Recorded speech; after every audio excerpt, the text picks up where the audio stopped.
corresponde pues hablar de la persecución del siglo III. O sea, vamos a hablar del tiempo en que los cristianos fueron perseguidos en el año 300, del 200 a 300.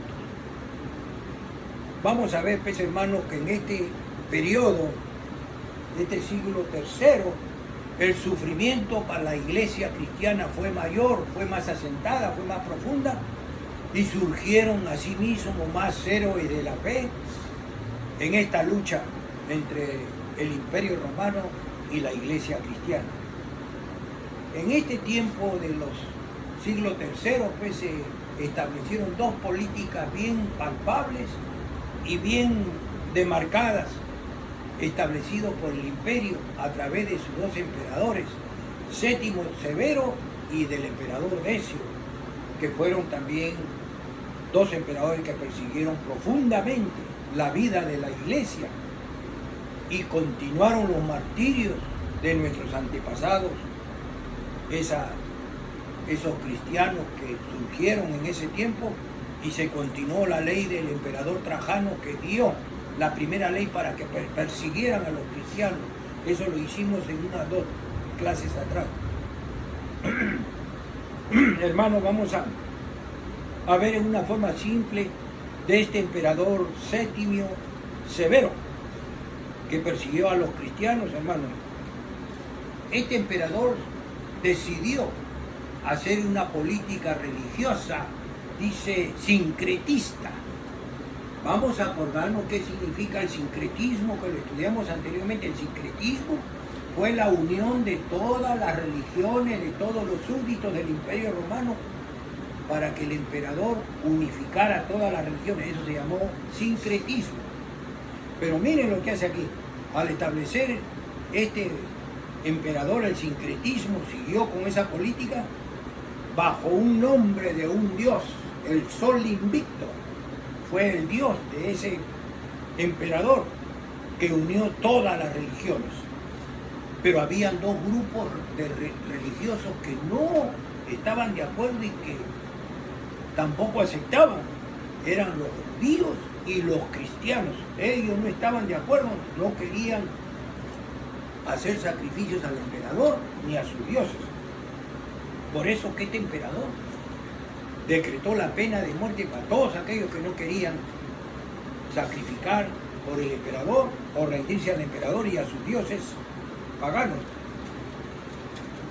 Por eso dice que el martirio fue famoso en estos tiempos, a partir del año 200, 203. Recordemos, hermanos, que en la clase anterior dijimos que descansó el pueblo cristiano, la iglesia, de estas persecuciones, porque los emperadores comenzaron a pelearse entre ellos. Entonces se olvidaron de perseguir a los cristianos y entonces gozamos los cristianos de una relativa paz, o sea, una paz más o menos que después volvió a perderse con este Séptimo Severo. Dice que aquí pues prohibió y le dio sentencia de muerte a todos aquellos que se negaban a adorar al emperador y a los dioses.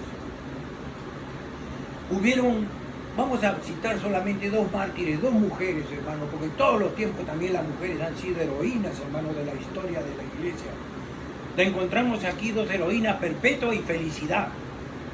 Dice que Felicidad era una joven israelita cristiana que estaba en estado embarazada y le decretan el martirio para ir en ese tiempo se cumplía, se ejecutaba la sentencia poniendo a los cristianos para que las fieras lo devoraran. Dice que le dio pena a esta muchacha de verla en estado, entrar al circo para el martirio, y se paró, dice el gobernador romano, y le dijo a Felicidad, le dijo: arrepiéntete, hija, renuncia a la fe de ese Dios que adoras y te salvo, y doy la orden que te deje libre. Y ella dijo: no, yo prefiero irme con mis hermanos que van a ir al martirio. Y dijo una palabra que es bonito escucharlo, hermano, de un mártir cristiano anterior a nosotros. Dijo: Felicidad, dijo esta muchacha: ahora mis sufrimientos son solo míos, mas cuando tenga que enfrentarme a las bestias, habrá otro que vivirá en mí y sufrirá por mí, puesto que yo estaré sufriendo por él. Esas fueron las palabras de esta mártir, pues heroína de la fe, hermano, del año 203, felicidad. Asimismo fue arrestado también otro célebre héroe de la fe, llamado un nombre bien raro, Século se llamaba, el judío. Dice que lo echaron al jabalí, lo sacaron al jabalí, todo ese jabalí que son fieras, pues hermano, que de un solo dentón lo destrozan a uno. Dice que el jabalí lo miró, lo olió y se regresó, no le hizo nada. Entonces el emperador se paró y dijo, suelten ahora al oso. Y vino el oso, dice, se acercó y también lo olió y se fue el oso. No quiso tocarlo al hombre. Entonces, antes que este Século, ya habían pasado otros al martirio, ya habían comido a la fiera. Entonces él dijo, yo no me puedo librar, porque dijeron, todo el público decía, todo el pueblo decía que lo dejen libre porque cuando la fiera no lo habían querido comer. Y él dijo, no. Y él señaló a un leopardo y dijo, suelten a ese leopardo. Y dijo, no, estás libre. No, dijo, suelten porque mis hermanos ya fueron al martirio, yo me voy con ellos. Soltaron al leopardo y el leopardo de una dentada más se lo comió. Gloria a Dios. Podemos ver, hermano, esa amarga y dolorosa realidad de la iglesia cristiana en ese tiempo. La persecución era tremenda, terrible, hermano. Después sobre este otro emperador que se llama Decio, también se desató una tormenta de persecución para todos los cristianos de la iglesia cristiana.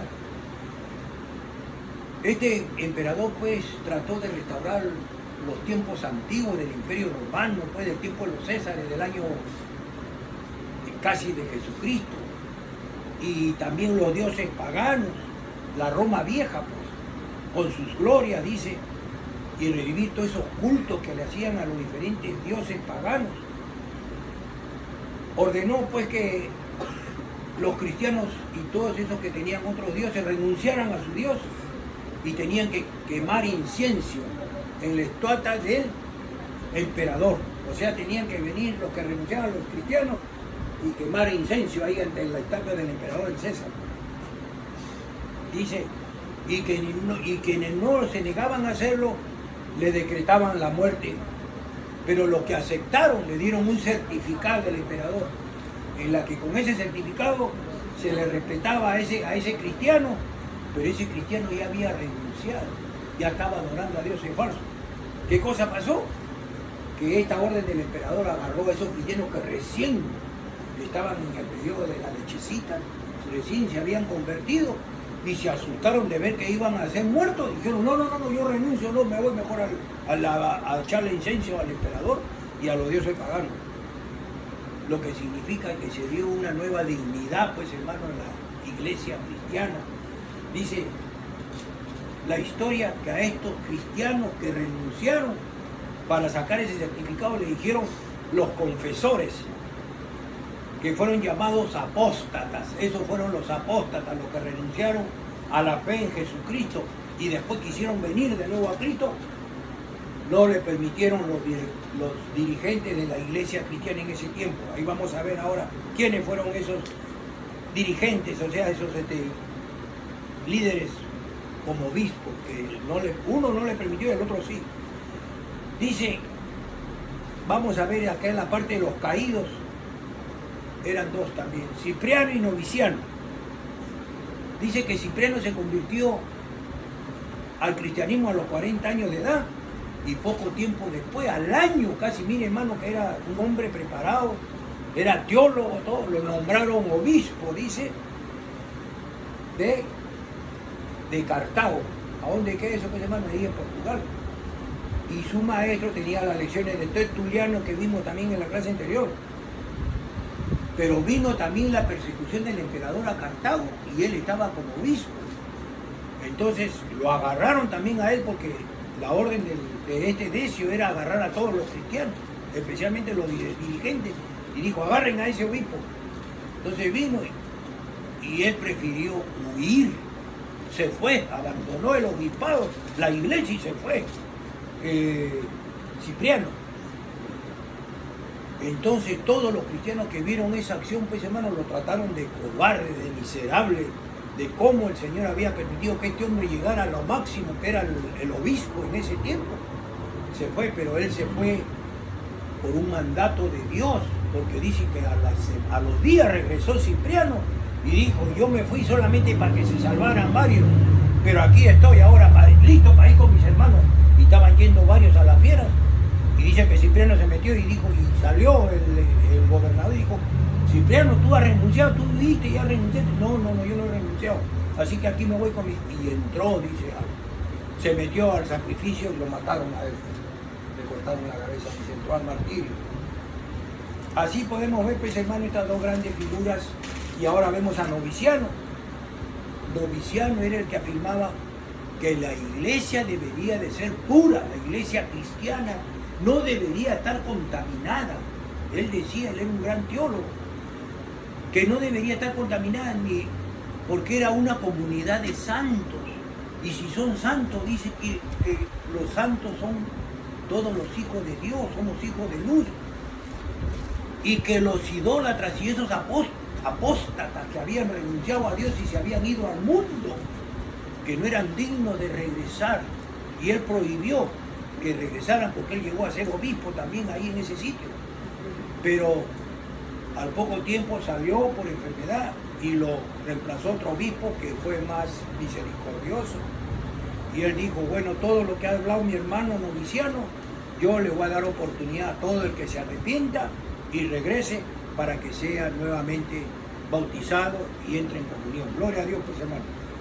Vayamos ahora a la vida cristiana en el siglo III. ¿Cómo era la vida cristiana? Si alguien quiere leer Primera de Corintios, hermano, 26, 27. Primera de Corintios 1, 26, 27, hermanos.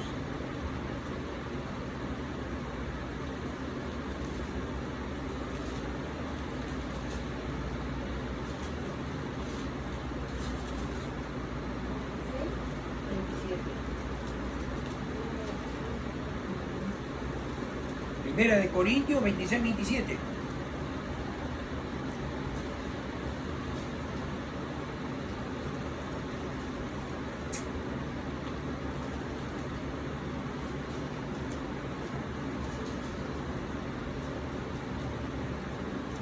Amén. ¿No hay 26? Sí. No hay 26. No, 1 Corintios capítulo 1. ¿verdad? Capítulo 1. 26 a 27. Sí, son dos versículos, 26 y 27. Oh, porque Voy así para acá. faltaba decir el 26. Sí. Amén. Léalo, hermana Cecilia.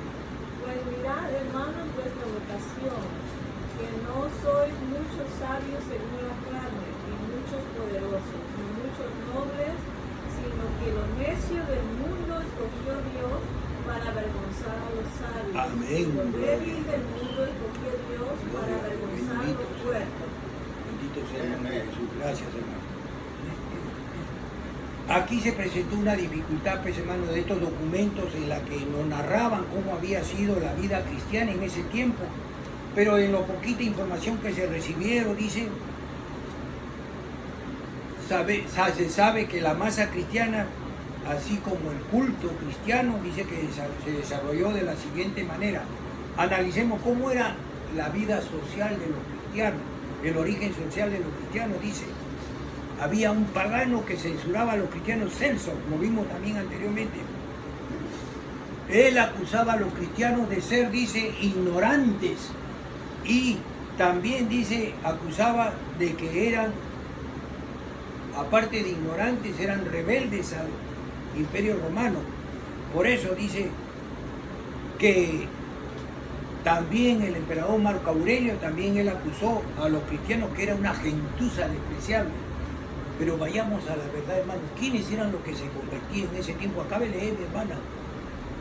Era la gente desposeída, hermano. La gente pobre era lo que se venía alrededor buscando una esperanza de luz a ese sufrimiento en el que vivían por esos seres humanos que tenían posesión, esclavitud. Ellos venían buscando con hambre de justicia y sed de justicia, hermano. Entonces, esos desposeídos eran. Y este es aquí, como dice Celso, los acusaba a ellos de ignorantes. Pero dice que las autoridades, ellos se oponían a las autoridades a través de su fe, porque ellos eran fieles a su fe. pero nunca se opusieron a la política romana, hermanos, los cristianos. Por eso aquí hay un aclarecimiento, dice, en este aspecto social, en el tiempo de los cristianos, de la iglesia, en el siglo III, había un conflicto bien acentuado, bien profundo, que era el propósito de Dios, hermano, y los propósitos del Imperio Romano. Yo me hago una pregunta y cada uno de ustedes haga la pregunta. ¿Quién tenía más poder, hermano? El Imperio Romano, que era bárbaro, pagano, asesino, hacía martirio, o nuestro Dios, que es un Dios de misericordia, hermano. Estaban los propósitos de Dios. Y cuando Dios abre la puerta para la salvación, hermano, nadie la puede cerrar. Y el gozo que nos da y su paz con su presencia, hermano, nadie nos la puede quitar. Por cuanto algún cristiano dice que lo llevaban detenido a las autoridades romanas y ellos de frente decían, ¿quiere usted renunciar? No, dice, porque tengo mi Señor, que es el Señor Jesucristo. Ellos le decían, los cristianos, en ese tiempo le decían, mi Señor, emperador de todos los reyes, de todas las naciones, decían. Y aquí dice que posiblemente estos cristianos estaban espiritualizando de una manera a veces demasiado exagerada, que provocaba la ira de los gobernantes romanos. Pero era ese hambre que tenía esta gente necesitada, porque los cristianos que se llegaron a convertir eran gente peregrina y gente pobre, hermano, que estaban buscando, dice, una esperanza de fe cristiana. Por eso el culto cristiano dice que estos cristianos, pues el modo de adoración que hacían, comenzando desde los pastores, los dirigentes, los obispos, era tan profundo ese amor que demostraban a Dios, porque ellos realizaban la cena, hermano, en el siglo III. La cena se debe hacer en cada culto, que es la partición del pan del Señor y el agua, o sea, el vino. Estos cristianos, estos pastores, realizaban, dice, esa comunión, que decían, la comunión en la iglesia cuando estaba el servicio. Dice que mostraban un profundo impacto esta enseñanza de estos dirigentes cristianos a esas masas desposeídas, esas masas pobres que estaban olvidados y que eran la mayoría de los creyentes cristianos en ese tiempo, la mayoría de los judíos que eran pobres, desposeídos, no tenían posesiones, no tenían nada. Entonces, ¿qué era la costumbre? El culto cristiano, partían el pan y el vino a la hora del culto, a la hora del servicio como el que estamos haciendo. Dice la palabra, desde los inicios de la iglesia se reunía para partir el pan y el vino. ¿Qué celebraban? Algo celebraban, hermano, porque no van a ser locos para los cristianos contar, o el pastor. No, conmemoraban, dice, la resurrección del Señor Jesús y sus promesas. Había un sello ahí que usaba el pastor y decía la resurrección. Y eso está en Hechos 2:46, si lo pueden leer, hermano. Son dos palabritas nomás para poder avanzar y terminar, hermano. Vamos a llegar hasta Constantino, hermano, y ahí nos quedamos. 2:46, si lo pueden leer. ¿Qué dice el Señor ahí? La resurrección. Y perseverando unánimes cada día en el templo, partiendo el pan en las casas, comían juntos con alegría y sencillez de corazón, alabando a Dios, teniendo favor con todo el pueblo, y el Señor añadía cada día a la iglesia lo que había de ser salvo. Amén, gloria a Dios.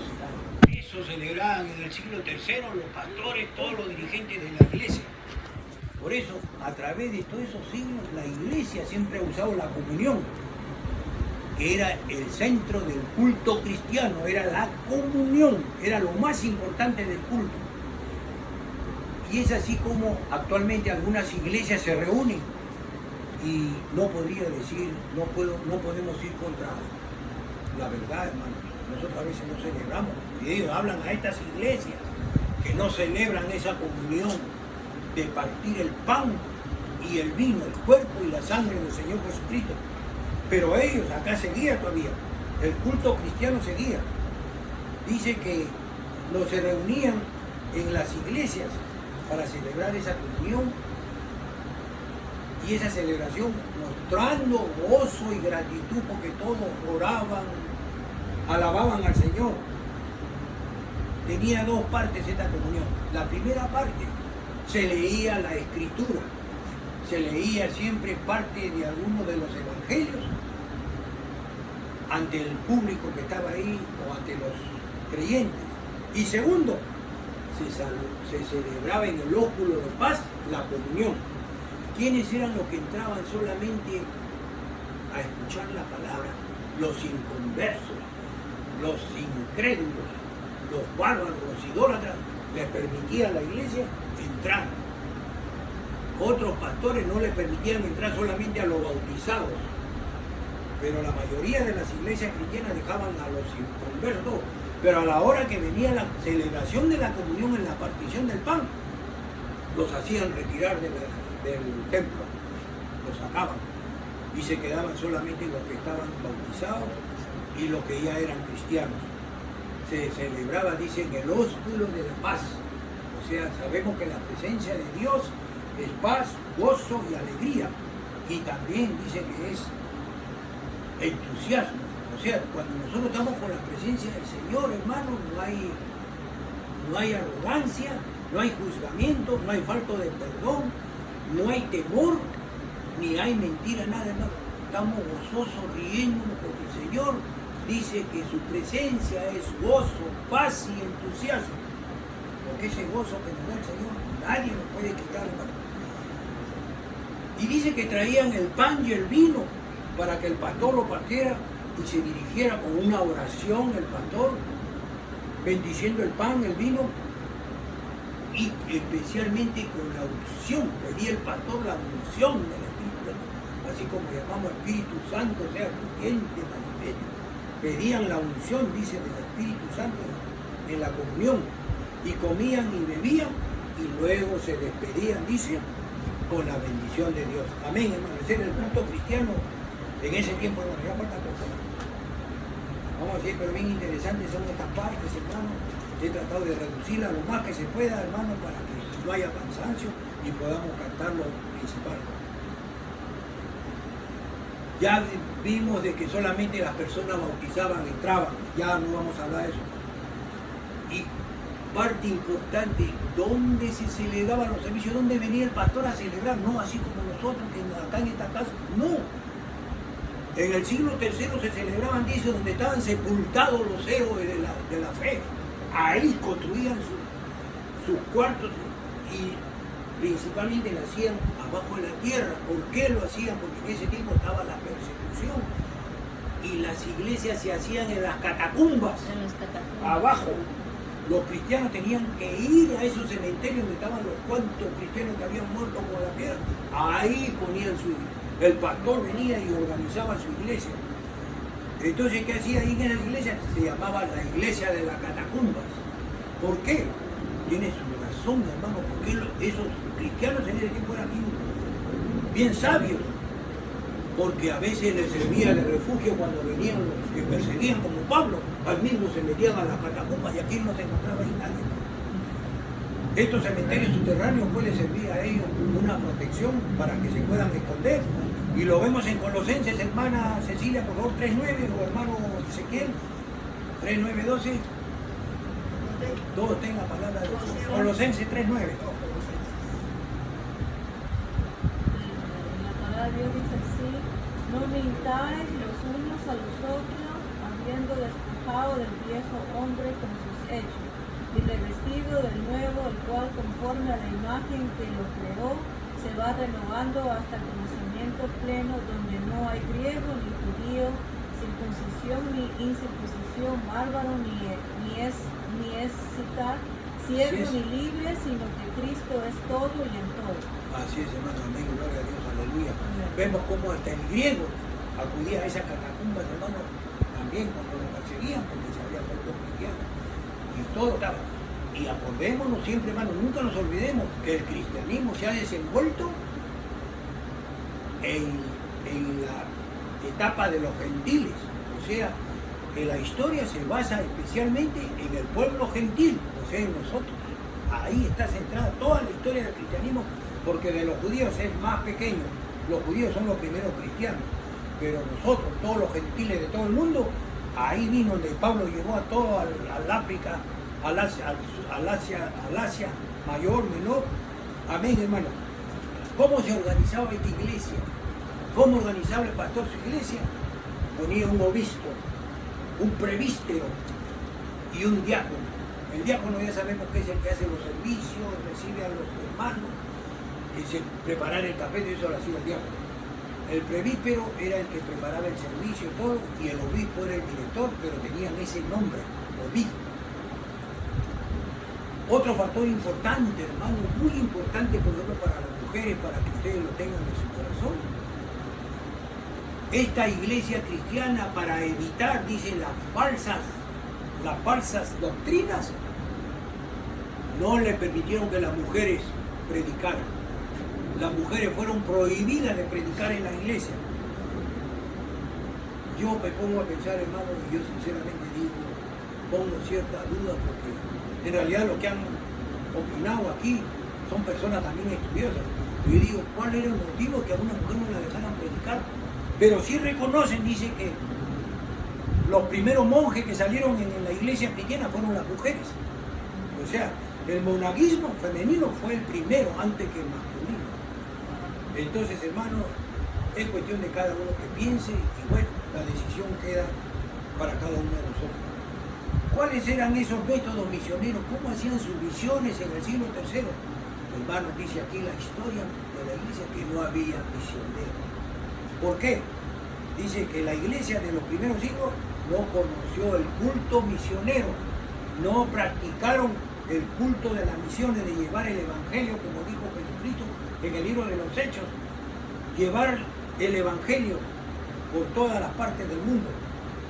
Y esto se ha hecho común. Ahora sí tenemos bastantes aquí misioneros en estos dos últimos siglos. Dice que más bien, en lugar de ser misioneros, estos cristianos que paraban huyendo con la persecución se volvieron comerciantes, porque de algo tenían que comer.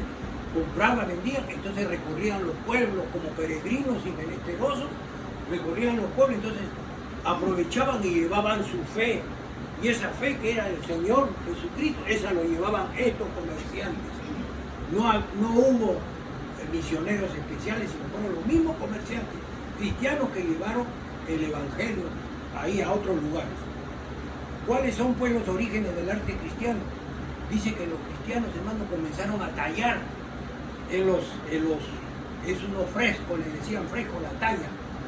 En las catacumbas lo tallaban, seguro algunos indicios, y también en los sarcófagos, en los ataúdes, dice también, tallaban ellos.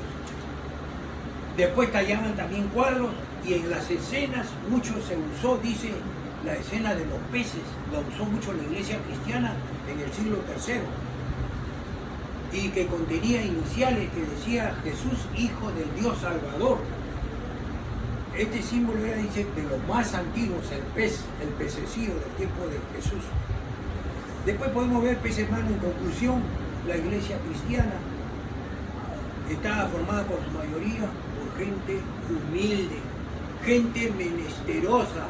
Eran los desposeídos, los que no tenían casa, los que no tenían un terreno, nada, no tenían ni trabajo, hermano. Esa era la gente desposeída. Ellos eran los cristianos del siglo III, los humildes, que su vida rutinaria, o sea, su rutina de todos los días, como no tenían nada, paraban en la penumbra. Dice aquí la historia de la iglesia, en la penumbra, quiere decir escondidos, hermano, en la catacumba, con miedo a que los agarren los romanos. Y ellos vivían con una esperanza grande, dice, por todas esas sociedades que los habían abandonado a ellos en esa pobreza y en la esclavitud.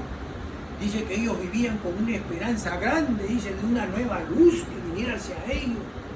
Todos sabemos que el Señor nos sacó de las tinieblas a la luz admirable. para que nosotros seamos llamados hijos de luz, hijos amados de Dios, hermano, hijos de luz. Que viniera, dice, a suplantar esa luz injusta, dice, idólatra que adoraban a cuantos dioses de la sociedad en que esta gente humilde vivía, hermano. O sea, ellos paraban viviendo en las catacumbas escondidos y siempre no tenían nada, por eso decían, los desposeídos, le decían, y ellos se paraban en la iglesia con las catacumbas. Vamos a ir, pues, hermano, ahora sí, ya para terminar, la gran persecución que hubo antes que terminara la persecución para el pueblo, para la iglesia cristiana, hermano. Qué bonito es esta historia. Dice que a fines del siglo III, este siglo III, se desató la última y más terrible de todas las persecuciones a manos de dos emperadores últimos, ya Diocleciano y Maximiliano.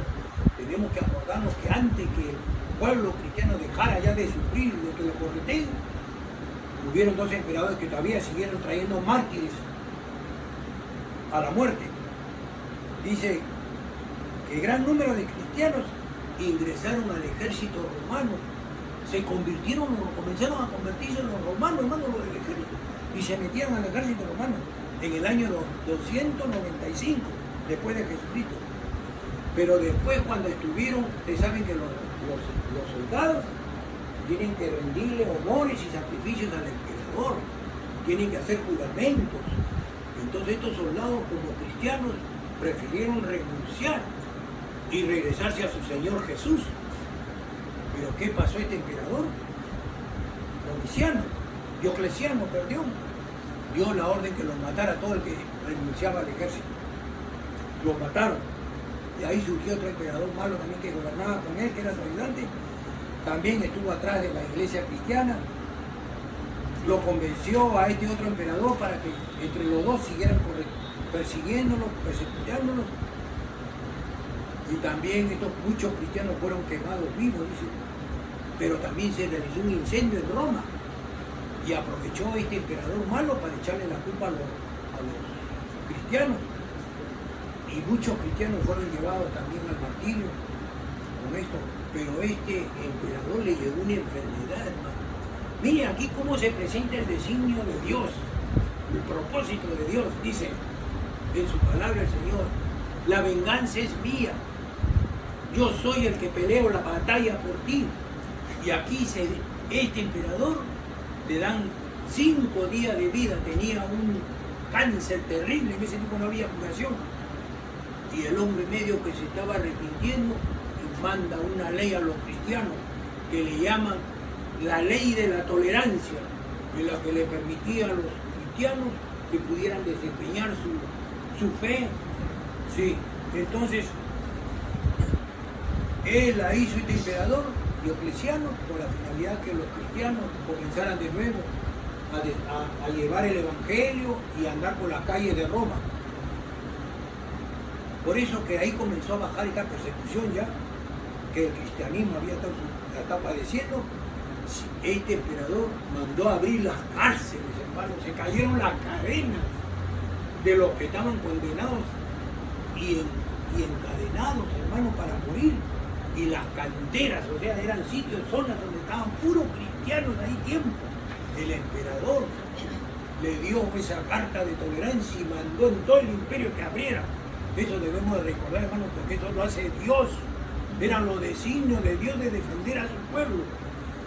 Así el emperador final, el imperio romano después de esto, dice que le viene a Diocleciano el arrepentimiento. Quería pedirle perdón seguro a Dios, pero no lo reconocía como único Dios. Entonces el teólogo que escribe dice posiblemente Diocleciano, este gobernante, llegó tarde al arrepentimiento. Esta es otra lección para nosotros, hermano. Nunca debe ser tarde para nosotros para arrepentirnos de algo malo, porque cuando cerramos nuestros ojos no sabemos si nos vamos a abrir al día siguiente, hermano. ¿Y qué pasa si estamos en la oscuridad? La oscuridad es el pecado. El único que estorba la relación entre Cristo y nosotros es el pecado. La oscuridad no puede entrar al cielo. Entonces, ¿a dónde nos vamos? Nos vamos a otro cielo, hermano. Nos vamos a la oscuridad, al lago de fuego y azufre. Por eso antes de cerrar nuestros ojitos, perdóname Señor, mi iniquidad, mi esto, he hecho daño a esto, perdóname Señor. Dice que el Señor nos perdona. Porque si no abrimos nuestros ojos al día siguiente, como la amiga de mi hija, Mónica, de 42 años de edad, no abrió sus ojos al día siguiente. Y según las escrituras, si ella estaba en pecado, hermano, mira, ¿dónde se puede haber ido esta muchacha? Yo no lo sé porque no soy Dios, pero es la palabra de Dios. Y la palabra de Dios es verdad. Y la verdad nos hace libres, hermano. Gloria a Dios. Aquí vemos, pues, hermano, que finalmente ese Diocleciano, estos dos que persiguieron a los cristianos con bastante crueldad, pues, salieron ya al retiro y entran 4 nuevos emperadores que son los siguientes: Licinio, Maximiano, Daza, Magencio y Constantino. Hermano, déjenme decirles que cuando yo escuché quién era Constantino y conforme iba viendo, hermano, mis lágrimas comenzaron a correr. Porque no pensé, como dice aquí el teólogo Toribio, que no podía creer la iglesia cristiana que el emperador que los correteaba toda la vida, los mandaba a matar, los ponía en el circo, viniera ahora dándole muestras de cariño, muestras de aceptando su doctrina, y no solamente eso, dándole la libertad a la doctrina cristiana y poniéndola como oficial en el Imperio Romano, que después vamos a ver en la siguiente clase. Muy importante, interesante se pone esta historia, hermano. Pero en esto final vamos a ver, de todos esos 4 emperadores, se pelearon entre ellos, se olvidaron ya comenzó a bajar la persecución porque comenzaron entre ellos, eran guerras civiles entre ellos por el poder para quedarse uno solo. Y el que triunfó finalmente fue Constantino. Él fue el que libró la última batalla sobre ellos y quedó dueño absoluto del Imperio Romano Constantino, tanto de Occidente como de Oriente. En Occidente, en Oriente Constantinopla y en Oriente Roma. O sea, el hombre era el dueño absoluto, llegando a su fin la persecución contra los cristianos, hermanos, en el año 314. Ahora se presentaba un reto de la iglesia. ¿Qué pasó cuando este emperador decretó la libertad, hermano, de la religión cristiana? Los cristianos que habían estado corriendo, otros que esperaban que los mataran, se abrieron las cárceles, lo dejó libre a todos, abolió la esclavitud. No sabía qué hacer la iglesia como el emperador, un emperador que siempre los había correteado, los había perseguido para matarlos, hermano. Dice aquí el teólogo, esta persecución llegó a su fin, ahora se presentaba un reto en todos esos cristianos que iban al martirio y con el nuevo emperador de Roma, que ya no lo buscaba con crueldad, con sangre asesina, de odio, ni de maldad, ni de rencor, ni con sentencia de muerte al martirio, sino más bien recibían de aquel emperador Constantino muestra de amistad, muestra de simpatía, muestra, dice, de un apoyo verdadero de un padre hacia sus hijos, porque un gobernante es como un padre, hermano, así como es Dios. Recibían aquel muestra de simpatías que los mismos pastores, líderes, obispos no podían creer cómo comportarse con ese nuevo emperador. Y no solamente eso, él se convirtió al cristianismo. Constantino, lo único que no recibió, que solamente lo voy a decir, esta es una parte así suave y leve, no recibió el bautismo, lo recibió antes de morir, que ya después que vamos a ver qué cosa lo quiso Constantino con la iglesia. Pero él le repartió a todas sus tropas un monigrán cristiano a todito que se lo pusieran en el pecho. Decía el crismón. Ese monigrama era un crismón como el bache que usan los security, así era. Pero decía ahí inscripciones de Cristo, crismón, que era en griego. ¿Y qué significaba? Abajo hizo poner Constantino, de eso que había decretado el emperador anterior, que todas las religiones, a través de esa corriente, ¿se acuerdan, hermana Cecilia? Sí, el sincretismo, la unión de todos, le puso el sol invicto, ¿no? Entonces, Constantino le puso del sol invicto a Jesucristo. Mira qué bonito, hermano. Un propósito del imperio y especialmente los designios de Dios. Llegó, separó el sufrimiento de toda esta gente, porque en realidad los cristianos no hacían daño a nadie, pero llegó la justicia. Gloria a Dios, amén. Hasta aquí, hermanos, llegamos esta tarde. Padre, te damos gracias, Señor, por tu palabra, Padre, referente a esta historia del cristianismo, Señor. Ayúdanos, Señor, a ponernos, Señor, en nuestra mente.